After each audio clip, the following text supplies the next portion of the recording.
Hey dudes, I'm Hilah, and today on Hilah Talking we have a really exciting announcement. BlendTec has offered to give one lucky person this blender, not this one, this is my blender, but a blender like this one, in celebration of the release of our Learn to Cookbook. So I'll get to that in a minute with the details, but first off, I've got some really cool tips for how to chop onions. So I did this Learn to Cook series over the last couple of weeks with some just quick little how-to cut videos, and it seems like people really kind of enjoy them. You know, they're like a minute and a half long or something, just real quick. We actually shot them last year when we released the ebook version of the Learn to Cookbook, and they used to be like top secret, only for people who bought the book, but we decided to just go ahead and let them be free. On the onions video, a couple people on YouTube had some different ideas about how to keep yourself from crying when you cut onions. So Imdelity said that a long time ago they heard you chew gum while you're cutting the onions and it makes you not cry, and said that they've been doing that ever since, and I guess it's working for them. So maybe try chewing some gum if you're a gum chewer. I Heart YouTubification said to put your onions in the refrigerator for 30 minutes before you cut them to minimize the crying, and that is one that I actually will attest to also. Probably should have mentioned that, but yeah, sometimes I'll even just keep the onions in the fridge, and I've heard that that's bad, but I've never actually noticed any like ill effects from refrigerated onions, so whatever. I do think it works to keep them from crying though, and I think I've also heard that you can put them in the freezer for like a couple minutes.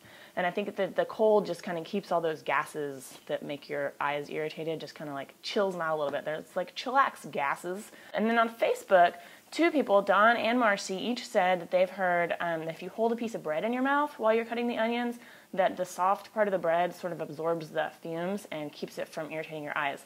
And Marcy said that she's been doing that for a long time, and that works too. So all those different things, because it is kind of like, it's kind of annoying, especially if you're a girl and you're wearing mascara, or if you're a guy and you're wearing mascara, but it makes your mascara all runny, and then you have to go like fix your makeup before your guests come over, and that's a pain in the ass. So there you go. Also last week we did aioli, how to make aioli, which is kind of like mayonnaise. And there was a little bit of concern, not very much, but a couple people asked about like the risk of using raw eggs. So I will tell you that I personally am not worried about it at all. The risk of having an egg that's contaminated with salmonella is like 1 in 20,000.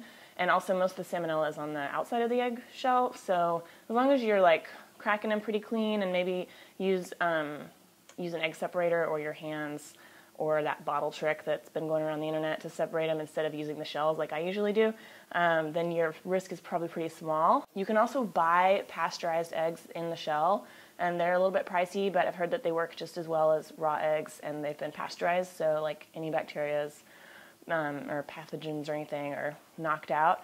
I also just did a quick little how to pasteurize eggs Google search, and came up with this method that I've never tried, but said you put your eggs in some cold water in a pot, and you have a thermometer in there, and you bring it up to 140 degrees Fahrenheit, and turn the heat off and let them sit in there for 3 minutes, and then immediately drain them and rinse them in cold water to stop the cooking, and that supposedly also pasteurizes them. And then, of course, I would like mark them with a P or something and put them in the fridge so that you know which ones are which, so you could use them for that. But I just don't worry about it, unless you're serving somebody who's like immune compromised or pregnant maybe. I don't worry about it, so whatever. But you can use pasteurized eggs if it makes you feel better.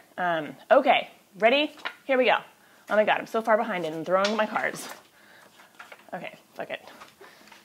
So the BlendTec giveaway. BlendTec has offered to give away one of these to a viewer in celebration of the Learn to Cookbook.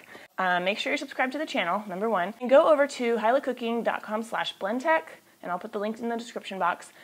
Leave a comment on that page about what you're going to blend. Make sure you leave your YouTube username in the comment, or like as your name or whatever, so that I can find you. And I'll pick a random comment, and then we'll announce the winner next week. And totally feel free to share this video, share this information, because, you know, maybe if you don't win, maybe at least your friend can win. And then it'll be a Merry Christmas for all, even though you probably won't actually get it in time for Christmas. But anyway, that doesn't matter because it's awesome. hilahcooking.com/BlendTec. Leave a comment, what you want to blend, leave your YouTube name, share this video, make sure you're subscribed to the channel, and have a wonderful, wonderful weekend. Okay, sayonara, dudes. Do do do do do do, dancing, dancing, dancing. Book. It doesn't really dance.